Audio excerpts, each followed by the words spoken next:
5, 4, 3, 2, 1 start.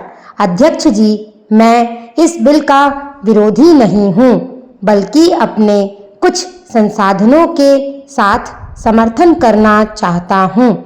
अभी मंत्री महोदय ने जो प्रतिवेदन सदन के सामने पेश किया है, उसमें बताया गया है कि राष्ट्रीयकरण के बाद कारखानों ने कितनी उन्नति की है। मैं कहना चाहता हूँ कि राष्ट्रीयकरण से पहले जिस ट्रैक्टर की कीमत 15,000 थी, राष्ट्रीयकरण के बाद उसकी कीमत दुगनी हो गई है।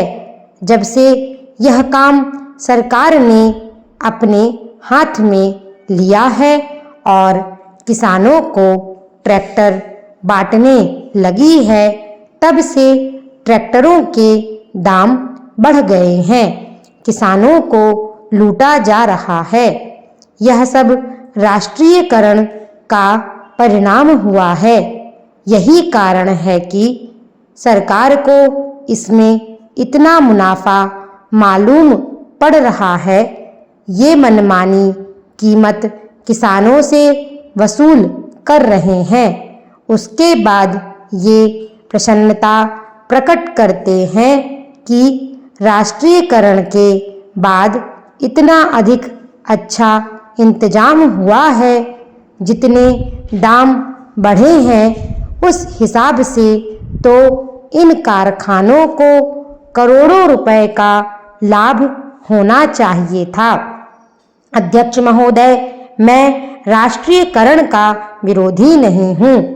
मंत्री बनने से पहले वे हम लोगों के बीच भाषण देना शुरू करते थे, तो यदि 1 घंटा भाषण देते थे तो आधा घंटा तालियां बजती थीं। लेकिन मंत्री बनने के बाद हमने इनका उसी प्रकार का भाषण नहीं सुना। आजकल तो जो सरकारी अधिकारी उनसे कहते हैं, उसे वे आसानी से समझ लेते हैं और अपनी बातें भूल जाते हैं। इसलिए इस बिल में मैंने जो संशोधन किया है, उसके द्वारा मैं चाहता हूँ कि यह जो इतनी बड़ी लूट राष्ट्रीयकरण के बाद किसानों की हो रही है, वह समाप्त हो। यह बिल 50 पृष्ठों का है, लेकिन किसानों को छोटे ट्रैक्टर मिलेंगे या बड़े, या किस प्रकार के, इसका कोई जिक्र नहीं है। सारे देश में कानून के द्वारा किसानों के पास छोटी छोटी ज़मीनें होती हैं, लेकिन ट्रैक्टर का कारखाना अभी तक बड़े ट्रैक्टर ही बना रहा है। ट्रैक्टरों के दाम भी बहुत बढ़ गए हैं। यदि किसानों को ट्रैक्टर खरीदने के लिए सरकारी कर्ज ना मिले, तो कोई किसान इतना महंगा ट्रैक्टर नहीं खरीद सकता। अभी तो ट्रैक्टर खरीदने के 1-2 साल बाद ही किसानों की ज़मीन बिक जाती है, क्योंकि उन्हें सरकारी कर्ज वापस करना होता है।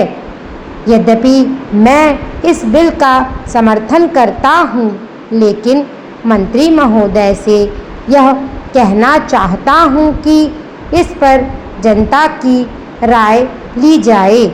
इसके साथ ही ऐसा बिल भी लाया जाए जिसमें यह विवरण हो कि ट्रैक्टर महंगा होगा या सस्ता होगा, कितने हॉर्स पावर का उसमें इंजन होगा।